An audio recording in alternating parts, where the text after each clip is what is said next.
창세기 첫 번째입니다. 1장 하나님의 천지창조.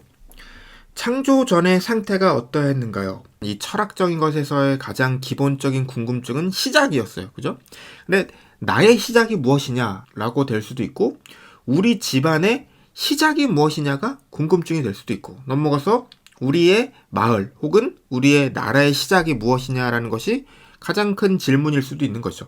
그것보다 더 고차원적으로 넘어간다면 우리가 살고 있는 지구, 이 땅의 시작이 언제이냐, 혹은 우주의 시작이 언제이냐라는 것이 가장 궁금해할 수 있는 첫 번째 질문이었을 것 같아요. 지금은 우리의 지식 수준이 많이 높아졌기 때문에 땅이나 지구를 넘어서서 이제 우주의 시작에 대한 것들을 다루고 있잖아요. 사실 그렇게 다룬 것도 뭐 몇십 년, 뭐 100년 가까이 됐었죠. 그런데 성경이 쓰여지던 이 시기에는 뭐 그렇게까지 고차원적인 걸 생각하지는 못했을 것 같아요. 그냥 이 땅, 우리가 살고 있는 이 지구라는 땅, 이 하늘과 땅의 시작이 어떻게 이루어졌느냐라는 것이 그 당시에 지식인들이 가장 궁금해했었던 것 같아요. 그것에 대해서 성경이 뭐라고 말하고 있냐면, 태초에 모든 것이 시작되었던 태초에 가장 처음에 하나님이 천지를 창조하셨다. 그러니까 천지가 생겨난 그 시작을 우리는 모든 것의 시작이라고 보는 건데, 성경은 창세 그리고 하나님이 하셨다라는 것이죠. 그러니까 사실은 아무것도 없었던 상태에서 그 생긴 것이 어떻게 생겼냐라는 것에 대한 답을 성경은 하나님이라고 해주고 있는데, 그것은 우리가 알 수 있는 그 당시에, 뭐 지금도 그렇죠, 우리의 지식 수준으로 생각할 수 있는 그 가장 처음에도 하나님은 이미 계셨다라는 것입니다. 그러니까 우리의 지각과 우리의 생각과 우리의 상상을 뛰어넘는 그런 분이 이미 그 당시에 계셨다라는 것이죠. 그것보다 더 처음은 우리가 알 수 없는 거예요. 그 전에는 우리가 알 수 없고, 우리가 알 수 있는 그 시작에는 이미 하나님이 계셨다라는 것이죠. 그러니까 창세기에서는 그것을 먼저 시작하고 있는 거예요. 너희들이 우리가 알 수 있는 그 공간과 시각과 어떤 지각을 넘어서는 그 먼저에 하나님께서 이미 계셨다. 그리고 그것을 하나님이 만드셨다라는 것을 말하고 있는 것이죠. 6일 동안의 창조 내용을 정리해 봅시다. 첫째 날 빛이 있으라 라고 하셨고, 빛과 어둠을 나누사 빛을 낮이라 어둠을 밤이라 부르셨다. 둘째 날에는 물과 물로 나누셨고, 궁창 아래의 물과 궁창 위의 물, 그리고 궁창을 하늘이라고 부르셨다. 셋째 날은 뭇을 드러내시고 땅이라고 부르셨다. 땅은 풀과 채소와 나무를 내셨다. 넷째 날 궁창의 광명체들 낮과 밤을 나누고 징조와 계절과 낮과 해를 만드셨다. 다섯째 날에 바다 생물, 육지 생물, 그리고 날개 있는 새, 생육하고 번성하라고 하셨다. 여섯째 날에는 짐승을 종류대로 가축을 종류대로 사람을 만드셨다. 남자와 여자를 또 만드셨죠. 모든 것이 시간의 순서대로 보았을 때 계획 가운데 이루어졌다는 거예요. 처음에는 빛을 만드셔서 빛이라는 것과 빛이 없는 어둠이라는 것을 구분을 하셨고, 두 번째는 물과 물을 구분하셨는데 그 물이 땅에 있는 물 그리고 하늘 위에 있는 물, 이렇게 두 가지로 나누셨고, 세 번째 날에는 또 땅에 있는 물 중에서 땅과 바다로 구분을 하셨다는 것이고, 넷째 날에는 궁창의 광명체들, 그래서 그것을 통해서 낮과 밤을 나누셨고, 또 징조, 계절을 이 해를 통해서 만드셨다는 것이죠. 다섯째 날에는 바다 생물, 육지 생물, 또 날개 있는 새, 그러니까 만들어 두신 곳에 바다라는 곳과 땅이라는 곳과 또 하늘이라는 곳을 하나님께서 채우셨던 것이고, 여섯째 날에는 그 만드신 것들을 종류대로 또 구분을 하셨고, 그러니까 6일 동안의 창조의 내용을 보면 하나님께서 순서대로 하나하나 해놓으셨는데, 그 하나하나 만드신 것의 공통점이 뭐냐면 구분이라는 거예요. 구분을 통해서 만드셨고 채우셨다라는 것이 이 창조 내용의 기본이었다라고 생각할 수 있을 것 같아요. 당신은 천지 창조의 내용을 다음 중 어느 것에 속한다고 믿습니까? 그리고 그 이유를 말해보자. 하나님의 천지 창조가 어떤 것이라고 생각하시요? 하나님의 계시일까? 아니면 전해져 내려오는 어떤 신적인 전설과 같은 이야기일까? 아니면 비과학적인 종교적인 이야기일까? 어떤 것이라고 생각하는지 한번 생각해 보세요. 내가 그것을 어떻게 생각하고 있느냐, 솔직한 대답 가운데서 우리 신앙이 생길 수도 있고 발전할 수도 있기 때문이에요. 하나님께서 하셨던 계획이었을까? 아니면 신화, 전설이었을까? 아니면 비과학적인 그냥 종교적인 이야기였을까? 세 가지가 다 섞여 있을 수도 있고 또 그 가운데서 어느 것이 더 나에게 더 와닿을 수도 있어요. 어떤 것이라고 생각하는지 한번 생각해 보시면 좋을 것 같아요. 당신은 창조론과 진화론 가운데 어느 쪽을 믿으시나요? 창조론이 있고 진화론이 있고 한번 깊게 한번 생각을 해보시면 좋을 것 같아요. 창조론 혹은 진화론 그냥 양 끝단에서 그냥 생각하는 것이 아니라 창조론이란 무엇일까? 진화론이란 무엇일까? 하나님께서 만드셨던 이 천지창조 이 7일간의 이야기는 과연 어떠한 의미를 가지고 있는 것일까? 이것이 과연 창조론 혹은 진화론하고는 어떻게 설명이 될 수 있을까? 그런 것들을 한번 깊게 생각해 볼 수 있으면 좋을 것 같아요. 창조자는 누구인가요? 1장 전체에서 하나님이란 말이 몇 번 나오는지 세어보고 결론을 이야기해 보세요. 1장 전체에서 하나님이란 말을 세어보니까 31번이 나와요. 42장 5절에 보면 하늘을 창조하시며 하나님 여호와 또 하나님이 하셨다라고 이야기를 나오죠.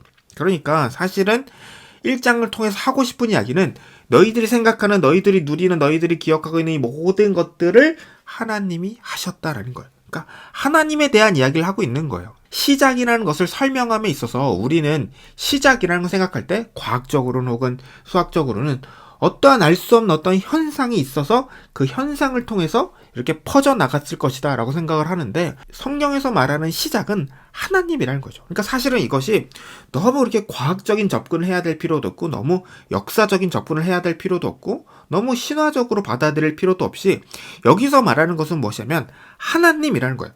하나님이 어떠한 분이신가? 하나님이 무엇을 하셨나?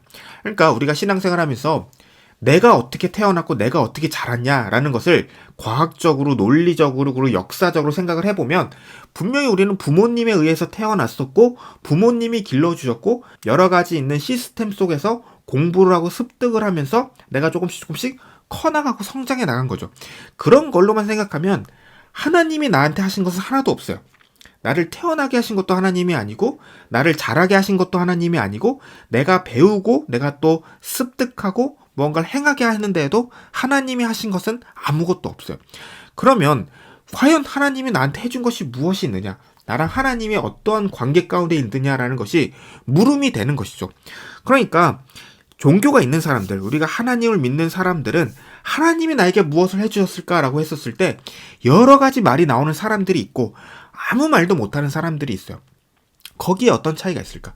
세상이 창조되었고 세상이 이렇게 진행되어 온 것을 봤었을 때 하나님이 하나도 한 것이 없다라고 보여지는 것들이 있고 어떤 사람은 그런 것을 보면서 하나님의 위대하심을 느끼는 사람들이 있는 거죠. 이것이 처음부터 주입식이 될 수는 없어요. 그리고 이것을 처음부터 논리적이나 과학적으로 설명시킬 수는 없어요. 하지만 우리가 살아가다 보면 느껴지는 것이 있고 경험되어지는 것이 있고 경험들을 통해서 깨닫게 되는 것들이 있는 거죠. 그거를 어떻게 깨닫느냐가 가장 중요한 것이요. 하나님이 내가 태어나고 이 세상을 살아오면서 이 수많은 시간들 가운데 하나님이 어떻게 역사하셨는지를 아느냐 모르느냐 그것을 한번 생각해 볼 수 있는 것이 좋은 것이죠. 하나님이 가라사대가 몇 번 나오는지 검토하고 그 말이 가지는 중요성을 이야기하라. 하나님이 가라사대, 이건 옛날 성경이라서 그렇고 요즘에는 하나님께서 이르시되라고 하죠. 하나님이 이르시되라는 말이 16번 나옵니다. 시편 33편 6절에 보면 여호와의 말씀으로 하늘이 지음이 되었으며 그 만상을 그의 입기운으로 이루었도다. 여기서도 다시 한번 말하는 것은 하나님께서 하셨다. 그것을 말씀으로 하셨다라는 것을 이야기하는 거죠. 그러니까 하나님이 어떠한 노력을 통해서 어떠한 행위와 시스템을 통해서 하셨다는 것이 아니라 하나님께서는 말씀으로 하셨다는 거예요. 그러니까 그 말씀이 무엇일까? 하나님의 말씀, 그러니까 우리가 뭐 성경책이라고 이야기하고도 하지만 그것이 아니라 하나님의 말씀이 의미하는 것이 무엇일까? 말씀이라는 단어가 그것에 대해서도 우리가 한번 깊게 생각을 해본다면 신앙생활을 하고 살아가는 데 있어서 더욱더 중요한 깨달음을 얻을 수 있을 것이라고 생각해요. 모든 세계가 말씀으로 지어진 것을 믿는가? 그리고 어떻게 믿는가? 그러니까 여기서 말하는 그 말씀이라는 것이 내가 지금 이렇게 말을 하는 것처럼 아야어여 가나다라를 말하는 것이 아니라 과연 하나님의 말씀이라는 것이 무엇일까? 하나님께서 빛이 있으라라고 말로 하셨다는 그냥 그 말뿐이라는 것을 말하는 것일까? 음성, 목소리만을 말하는 것일까? 아니면 거기에 담긴 무엇이 있는 것일까? 과연 우리가 지금 하나님의 음성이 내 귀로 들리지 않는데 이 시기 가운데 이런 시대와 세대 가운데 하나님의 말씀을 들을 수 있고 느낄 수 있고 알 수 있는 것이 무엇일까? 그것은 하나님의 말씀이라는 것이 의미하는 것이 무엇일까? 그 말씀에 해당하는 것을 우리가 깨닫고 알아가야 된다는 것이죠. 히브리서 11장 3절에 이렇게 있죠. 믿음으로 모든 세계가 하나님의 말씀으로 지어준 줄 우리가 아나니 보이는 것은 나타난 것으로 말미암아 된 것이 아니니라. 물론 요한복음에 가면 나중에 나오지만 하나님의 말씀이 육신이 되어 이 땅 가운데 오셨다. 그리고 그것이 예수님이라고 얘기를 하잖아요. 그러니까 그 당시에 예수님이라는 것 자체가 하나님의 말씀인 거예요. 말씀이 이 목소리와 음량이 아니라 어떠한 인격체라는 것을 우리에게 보여준 것이죠. 그러면 우리에게서도 있어서 이 말씀이라는 것이 그저 글이나 아니면 나에게 들려주는 귀로 들리는 어떤 목소리가 아니라 다른 것을 의미할 수도 있다는 거예요. 그것이 나에게는 무엇일까? 아마 사람마다 조금씩 다 다를 거예요. 왜냐면 하나님을 만난 경험이 다르고 내가 하나님을 만났을 때 느꼈던 그 느낌이 다르기 때문에 하나님께서 나에게 무엇을 하고 말씀하시는가 그 말씀에 대한 깨달음도 다 다를 수 있는 것이죠. 하나님께서 천지를 창조하신 이유가 무엇일까요? 골로새서 1장 또 16절에 17절에 보면 그를 위하여 그가 만물보다 먼저 계시고 만물이 그와 그 안에 함께 섰느니라. 본인을 위하여 하셨다는 거예요. 본인을 위하는 게 무엇이었을까? 그냥 나 잘 되자고, 나 좋자고 하나님께서 하신 것일까요? 그렇지 않아요. 그런 이기적인 것을 이야기하는 것이 아니라 내가 잘 되는 것이 무슨 의미를 가지고 있는지를 잘 생각해봐요. 집안에서 가장이 잘 되면 그 가장이 잘 됨으로 인해서 그 가족이 잘 되는 것이죠. 한 나라의 왕이 잘 된다는 것은 그 왕이 그냥 배부르고 배가 따뜻한 것을 말하는 것이 아니라 그 현명하고 훌륭한 왕으로 인해서 그 나라가 부강해지고 그 나라가 행복해지는 것을 말하는 거예요. 그러니까 하나님께서 그를 위하여, 그 자신을 위하여 하셨다는 것은 하나님의 이기적인 것을 말하는 것이 아니라 하나님으로 인하여, 하나님의 행복하심으로 인하여 하나님께서 창조하신 하나님 안에 속해 있는 모든 것들이 같이 기쁨이 된다는 것을 말씀하신 것이죠. 창조시 우주 만물을 하나님이 보시기에 어떠하였는가? 좋았더라는 말씀이 나오는 것을 지적해보라. 하나님께서 좋았더라라고 말씀하시는 것이 어떤 것인가요? 하나님께서 창조하셨던 것이죠. 그러니까 하나님께서 직접 만드시고는 좋으셨던 거예요. 우리가 무엇을 만들었을 때, 음식을 만들든지 물건을 만들든지 무언가를 했었을 때 내가 기쁘면 그것이 좋은 거예요. 혹은 그것이 너무나 맛있다거나 너무나 멋있다거나 너무나 훌륭하지 않다고 해도 내가 했다는 그 자체만으로도 그것이 되게 큰 기쁨이 될 때가 있는 것이죠. 그러니까 그 결과물을 보고서 그 창조주가 좋아하신다는 것이 아니라 그저 그 창조주가 자신의 손으로 만들었다는 그 자체만으로 너무나 기쁠 수가 있다는 거예요. 아이들이 어린이집에서나 유치원에서 그림을 그려갖고 오고 만들길 해왔을 때 그것이 뭐 너무나 훌륭해서 어떤 작품성이 있어서 그것이 좋은 것이 아니라 그냥 그 아이의 손으로 자기가 만들었다는 것 때문에 기쁨이 있잖아요. 하나님께서 보시기에 좋았더라라는 것은 어쩌면 그런 마음을 말씀하시는 것일 수 있는 거죠. 만일 우리가 창세기 1장 1절을 조금도 의심하지 않고 믿는다면 나머지 성경 말씀을 믿는데 조금도 지장이 없을 것이다. 당신은 이 말을 긍정하는가? 그리고 그 이유가 무엇인가? 창세기 1장 1절을 믿는 게 참 어려워요.